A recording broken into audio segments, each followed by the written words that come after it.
My name is Hannah Walker. I'm 35 years old, and I work as a senior liaison officer for the Department of Defense, overseeing high priority military technology integration. In a few hours, I'll be sitting at the head of a table in a glass walled conference room while my father and brother pitch a contract to me, completely unaware that I'm the one with final approval. They think I'm still some mid level analyst buried in a federal building, probably updating spreadsheets or answering phones. That's the story they kept telling themselves. And I stopped correcting it years ago. The last time we had dinner as a family, I was 27 sitting across from my dad while he carved into a pot roast and told me government work was where ambition went to die. My brother Jason, MBA fresh in hand, had just been hired by a major defense contractor. They toasted him. My mom called him a born leader. Then she turned to me and asked if I was still shuffling papers for the government. I remember laughing it off, pouring another glass of wine and keeping my voice calm. What I really wanted to do was walk out and never come back.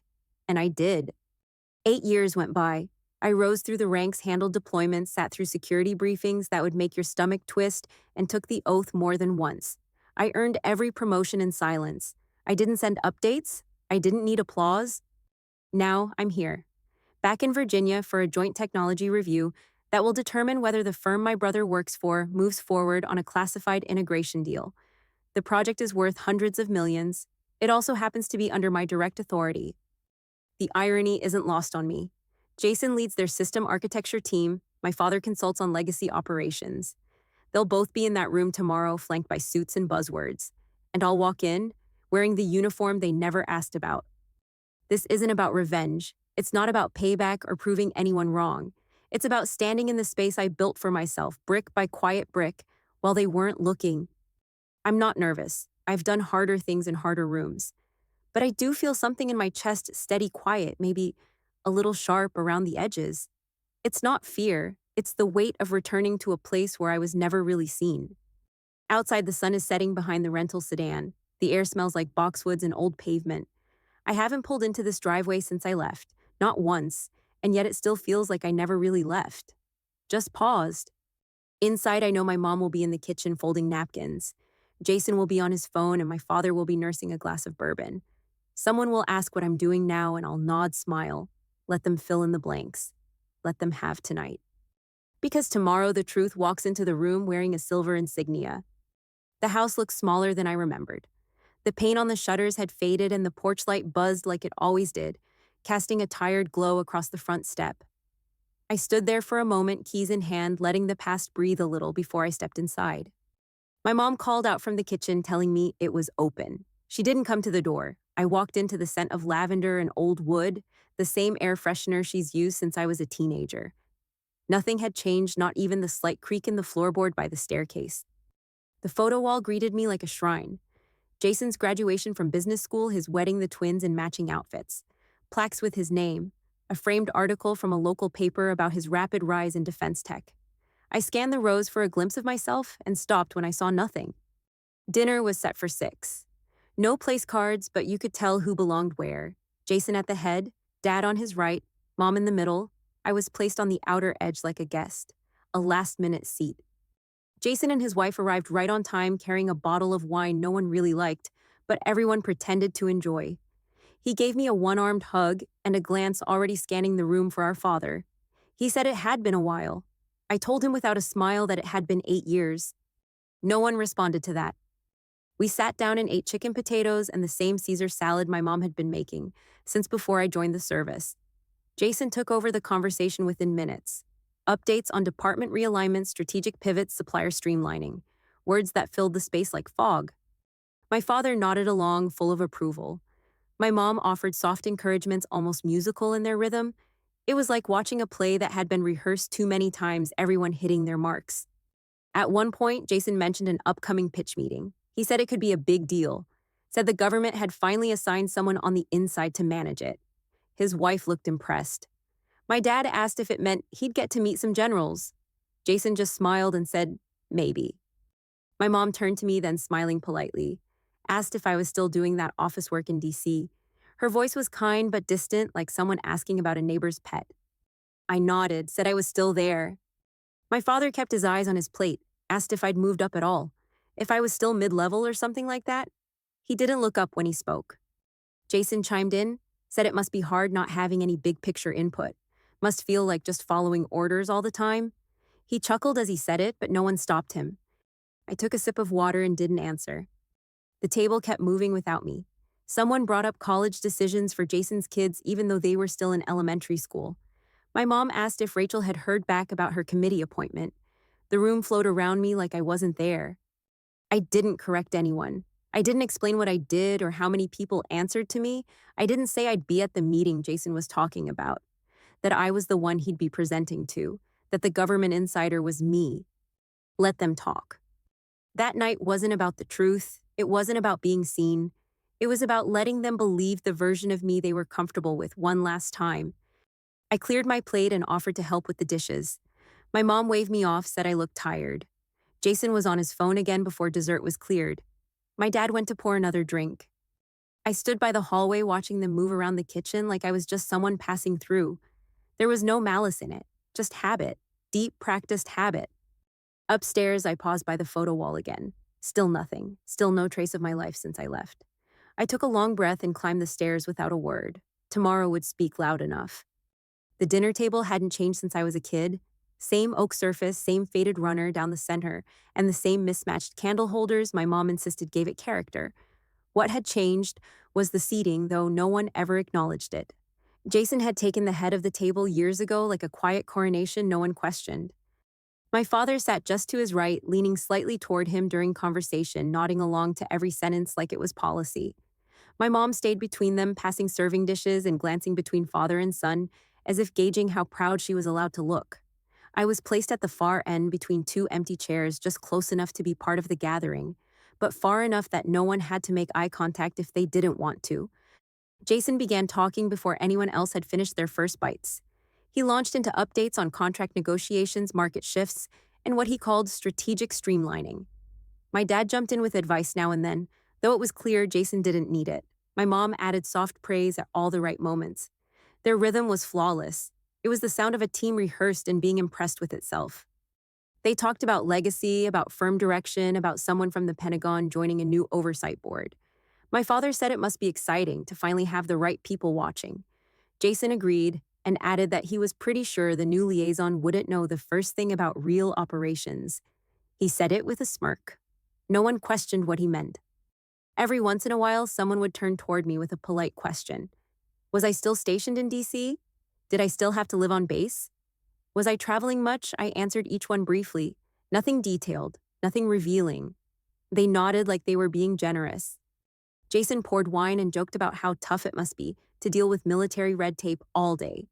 He said he didn't envy people who had to take orders without understanding the full picture. My dad laughed, and even my mom gave a little chuckle, though she caught herself and looked away.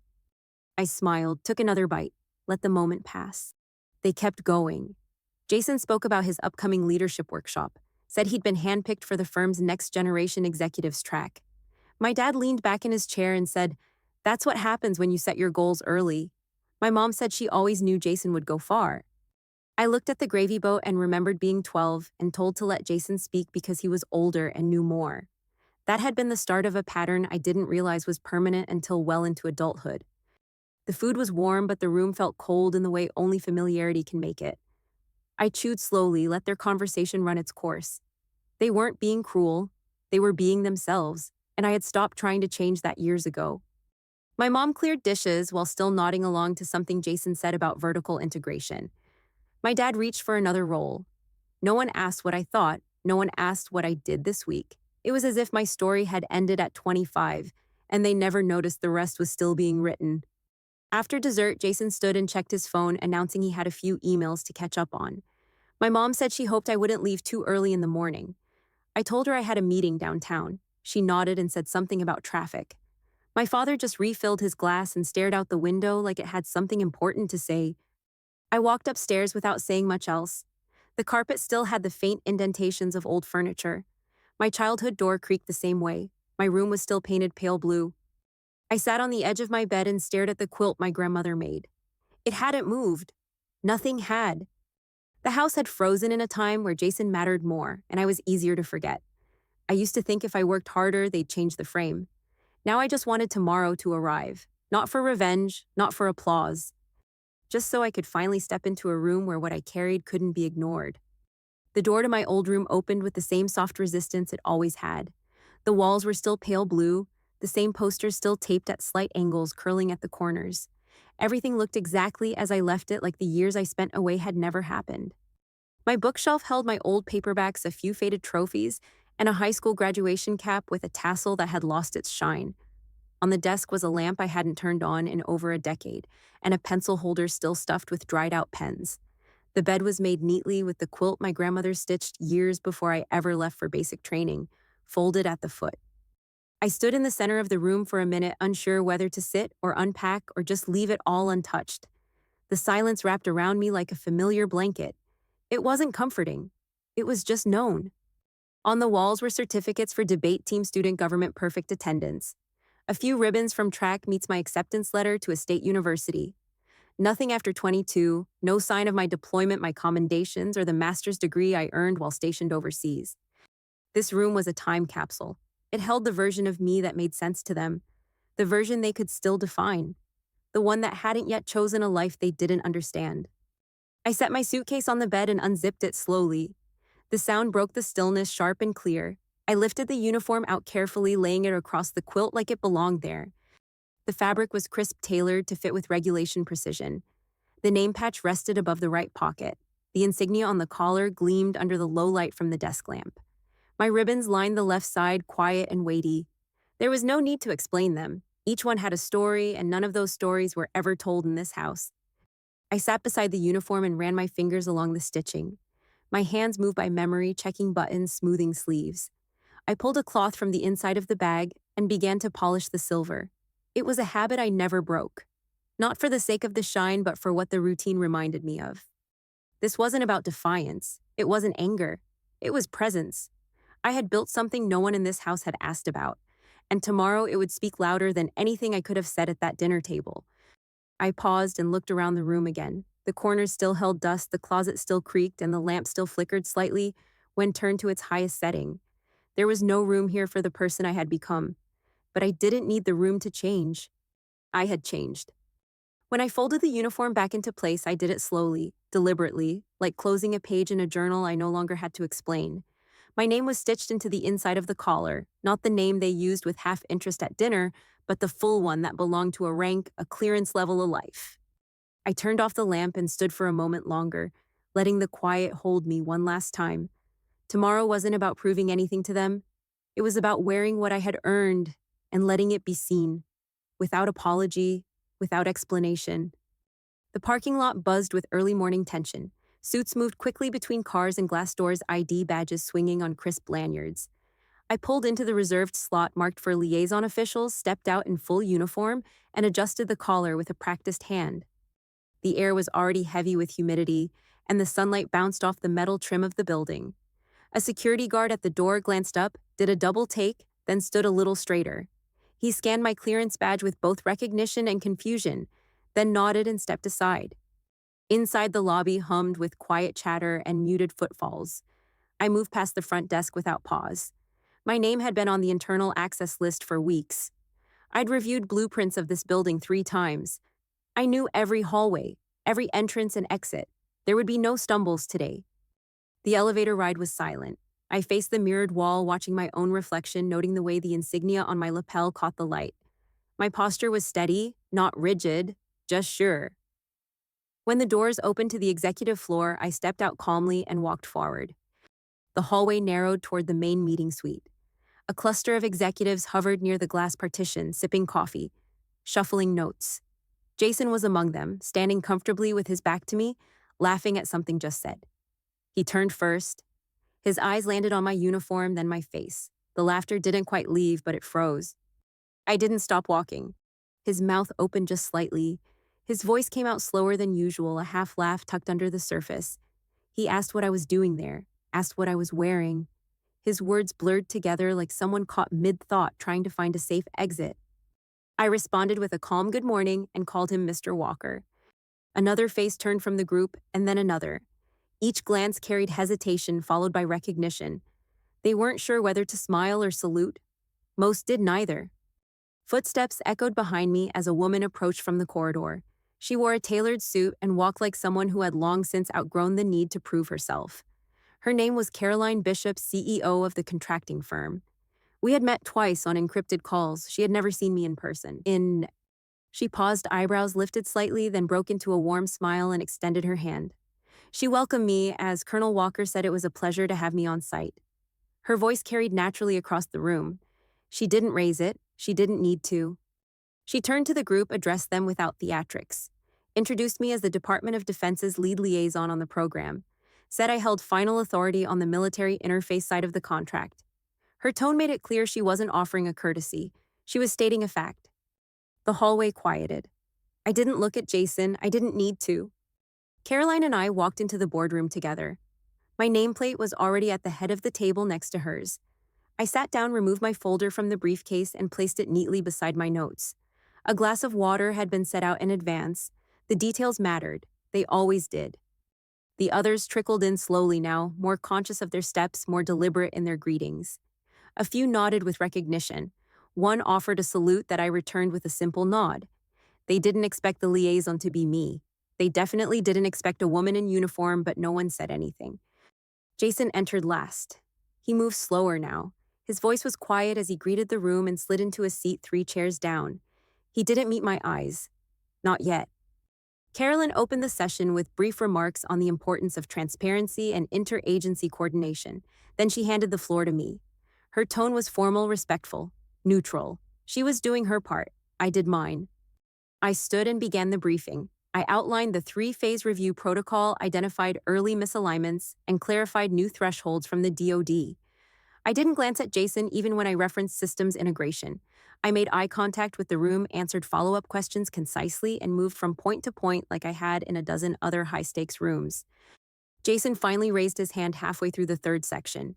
He said as lead on the systems side, he believed they were aligned on the most recent benchmarks. His voice was quieter than usual. It held less certainty than the version I'd heard at dinner. I acknowledged him and asked a direct question about latency metrics in the revised protocol. There was a pause, a visible shift. He said he'd have to double-check. I told him to do so and to resubmit by close of business Thursday. No judgment, no hesitation, just instruction. The room stilled, then settled again. I moved on without lingering. The session returned to rhythm. By the time we closed the morning review, there was a different energy in the room. Eyes no longer held question. They held clarity, respect. Not the kind you ask for, the kind you earn. I stepped out into the hallway beside Caroline. Through the glass wall, I could see Jason and my father speaking in low voices near the far corner. Both had seen the briefing. Both had watched the balance shift. Caroline turned to me and thanked me again for attending in person. She said my presence had already strengthened their process.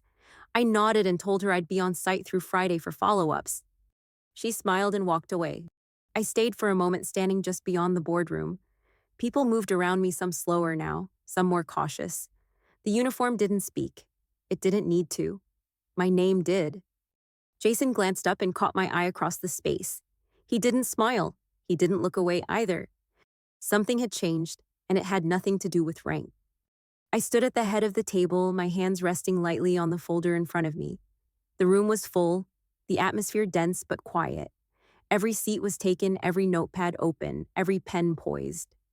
I began with a concise overview of Project Sentinel's updated timelines and scope adjustments. My voice was even not hurried, not defensive. I had given versions of the same briefing dozens of times before, but this one carried a different weight. I explained the phase gate revisions required by the DoD, highlighting which segments were flexible and which were locked. A few engineers nodded along, already sensing where their work fit into the larger picture. The legal rep at the far end began typing quietly as I moved into cyber compliance. Then I paused. Not dramatically, just long enough to make sure the room was with me. I asked a question about system latency benchmarks, referencing a paragraph from the memo I had sent the week prior. I directed the question to the integration team lead. That happened to be Jason. He shifted in his chair and cleared his throat. Said they believed they were on track, though there might have been some misinterpretation of the metric targets. His eyes flicked toward one of his teammates, hoping for backup that didn't come. I asked him to clarify how his strategy addressed the updated latency threshold, particularly for Phase 2. My tone didn't waver. It wasn't aggressive. It was the kind of question I'd ask anyone in his seat. Jason blinked, then reached for his tablet. He said he'd have to double-check the specs, maybe update the draft, maybe push back some dependencies. His words tangled slightly, and no one in the room jumped in to help him. I let a brief silence follow before I spoke again. I told him the benchmark was non-negotiable, that any revised implementation plan needed to meet the threshold and be resubmitted by Thursday. I moved on without pausing. The room caught the shift immediately. People straightened. Laptops clicked. No one looked at Jason. No one looked at me with confusion anymore. My role was clear. I outlined deliverables, framed the oversight matrix, and defined the escalation policy for contract misalignment. My words were tight, but not cold. I wasn't trying to prove anything. I was doing my job. There was a moment midway through the risk mitigation segment when one of the senior engineers raised a hand and asked if a direct liaison point would remain in place after implementation. I answered that I would. Their relief was subtle but visible. By the time I closed the presentation and handed it back to the CEO, there was no doubt about structure or authority. The room respected what had been earned. Not because I demanded it, because I brought clarity where there had been noise. Jason kept his eyes on the table for most of the closeout. He didn't interrupt, he didn't challenge, and when the meeting ended, he left without trying to be the last word in the room. That used to be his move. Not today. I gathered my notes slowly, methodically.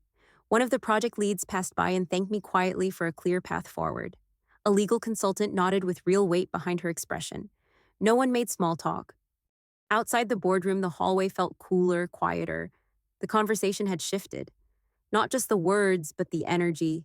The hallway didn't feel like someone else's territory anymore. I didn't need to turn back or look over my shoulder. The meeting had done what it was supposed to do.